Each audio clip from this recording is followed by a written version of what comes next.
We're looking at the differences between mitosis and meiosis today. They're both types of cell division.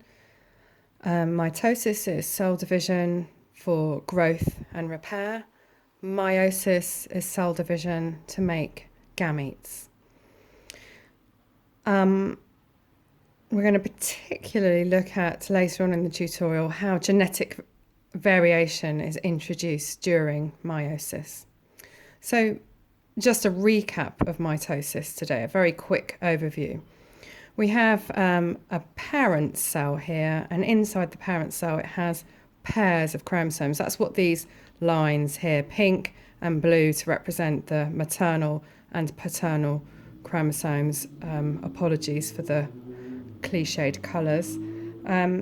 So we've got two pairs of chromosomes, a big pair and a little pair. So this is a diploid parent cell. This is the cell that's going to divide, and it's diploid because it's got pairs of chromosomes, two copies of each chromosome.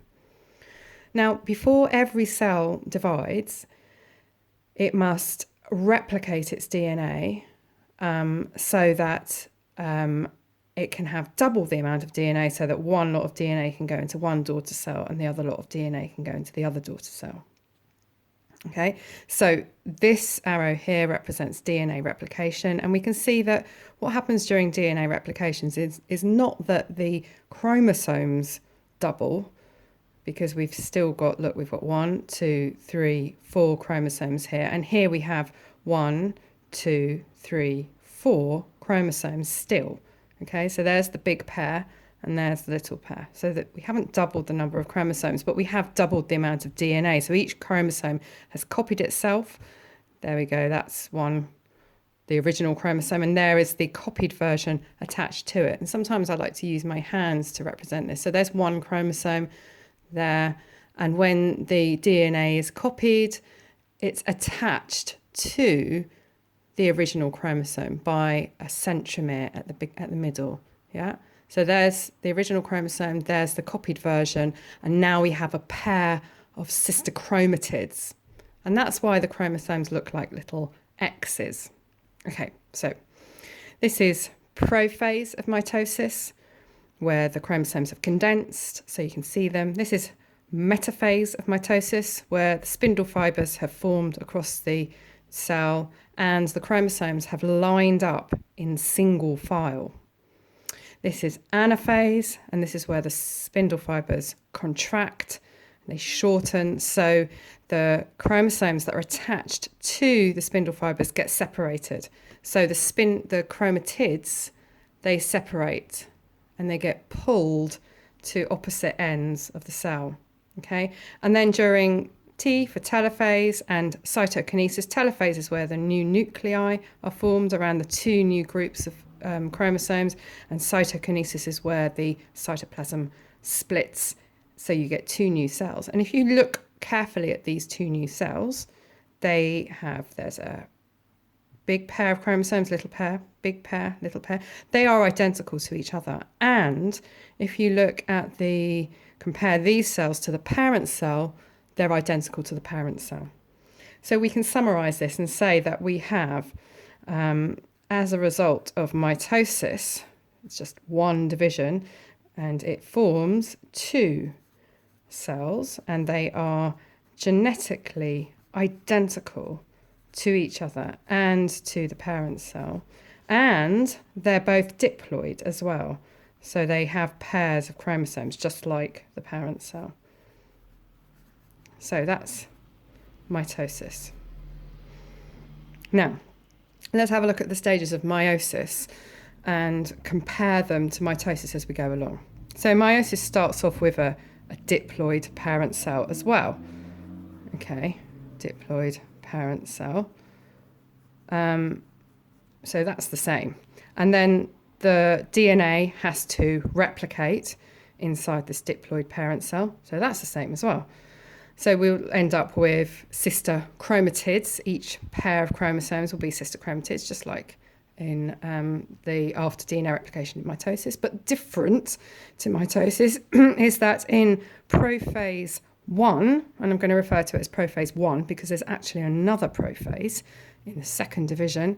In prophase 1, we can see that the pairs of chromosomes are pairing up with one another. Now, compare that with this. They're not pairing up with one another here, they are here. That's a difference between mitosis and meiosis. And when this happens, this is important because the chromosomes can cross over. So crossing over, and we'll talk about this in a bit more detail later on in the tutorial, but crossing over is the first opportunity for genetic variation to occur, the first opportunity for new combinations of existing alleles to be made. Okay, we'll come back to that. Okay, then into metaphase, and this is metaphase 1 because it's the first metaphase in meiosis. And we can see again there's a difference between metaphase 1 in meiosis and metaphase in mitosis because the pairs of chromosomes are lining up along the equator of the cell here, whereas the chromosomes were lining up in single file in mitosis. That's pretty important because when we go into anaphase, we can see that the pairs of chromosomes are being pulled apart, not the chromatids, as is what happens in mitosis, but the pairs of chromosomes. So after telophase 1 and cytokinesis, we end up with 2 cells, but they are haploid. Okay, let's just think about what's happened here. Because the pairs of chromosomes lined up along the equator here, then the pairs of chromosomes were separated from each other, and each cell received one of each chromosome. One big one, one small one. One big one, one small one. Okay? And so that makes them have half the number of chromosomes than the parent cell. And so they are haploid. That's what haploid means. Okay, so we haven't quite finished here because what we need to do is we need to separate the chromatids from each of these chromosomes. So these cells have to divide again. So we now go into prophase 2, which looks a little bit like this stage, looks like the cells here. Prophase 2, because we've had prophase 1, we're now going into prophase again. Metaphase 2. So now the chromosomes align, and they can't align in their pairs because we don't have pairs of chromosomes anymore. So they align in single file along the center or the equator of the spindle or the cell. And then in anaphase 2, the chromatids get pulled apart here. Okay, the chromatids get pulled apart. And then that means that after telophase 2 and cytokinesis, the resulting cells have half the number of chromosomes and the correct volume of DNA has been restored. Okay, so we have haploid cells again here. Okay, so if we just compare these cells to the parent cell, we can see that the parent cell had pairs of chromosomes, it was diploid, and the daughter cells have half the number of chromosomes. They have one chromosome each. So we could write this down. We could say after meiosis, we have 4 genetically different, and we'll talk about that in a second, haploid daughter cells. Okay, and I don't know if you can see, this is quite important. We've got pink chromosomes there. We've got, remember, pink was maternal. Again, apologies for the cliched colours. And we've got a little bit of pink here, but this pink chromosome, this maternal chromosome, has a bit of the paternal alleles shuffled around in it. So we've got some variation that's been introduced from one of the earlier stages. It's been introduced here, actually. We'll talk about that in a second. And there's other opportunities for variation in some of these stages. So here we've got independent assortment of the pairs of chromosomes, which we'll talk about next. And here we also have independent assortment, but of the chromatids. And this can introduce genetic variation too. Okay, So let's think about independent assortment in a little bit more detail. Let's think about what it actually is.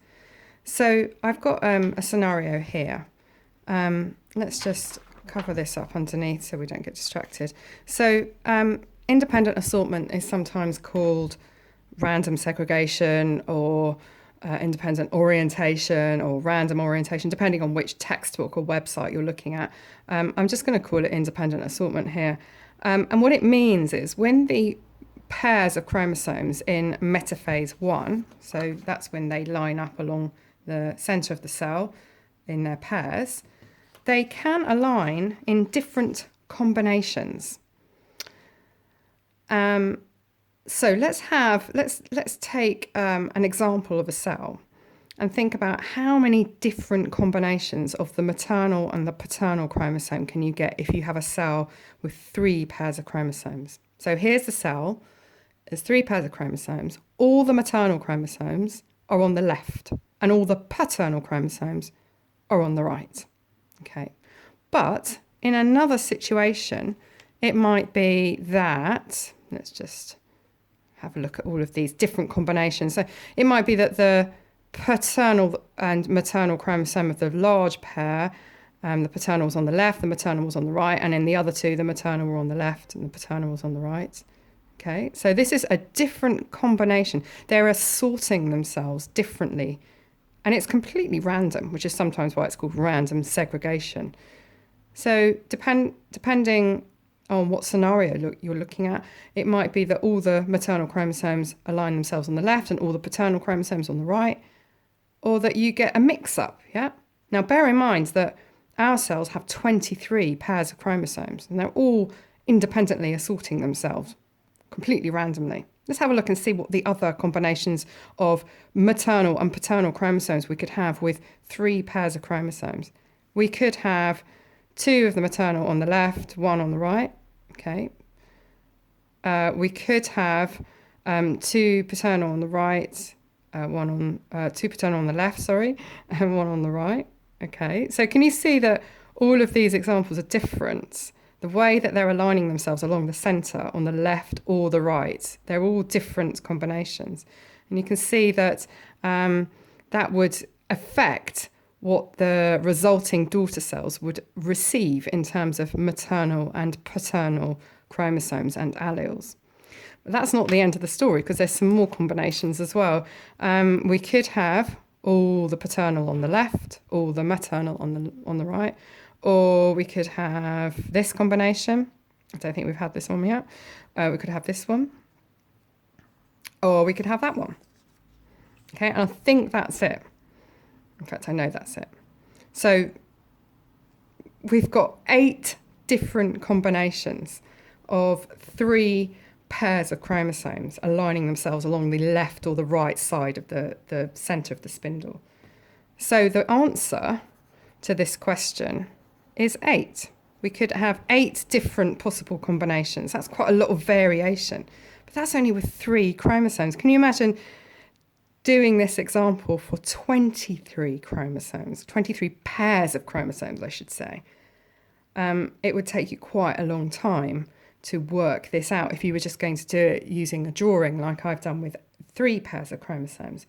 So there's a little formula that you can use to fast track this calculation. The formula is 2, because we have a pair of chromosomes, to the power of n, okay, where n is the number of pairs of chromosomes.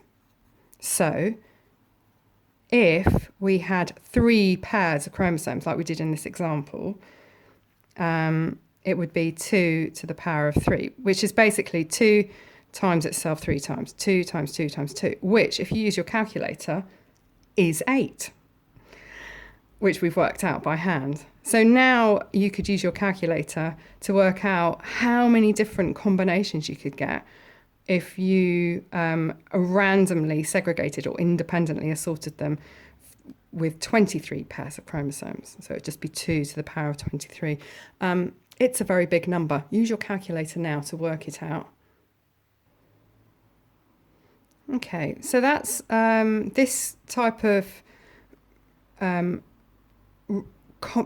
random combination of different alleles, making new combinations of existing alleles, happens in the metaphase 1 of meiosis, but it also happens in metaphase 2 of meiosis. And let me just come back here, and I've got a chromosome here consisting of 2 sister chromatids, and you can see that it's been subject to crossing over, so it's swapped some genetic material, and it could align itself like that along the centre of the cell, or it could align itself like that along the centre of the cell, and depending on which way up it is, the resulting daughter cells will receive either that or that.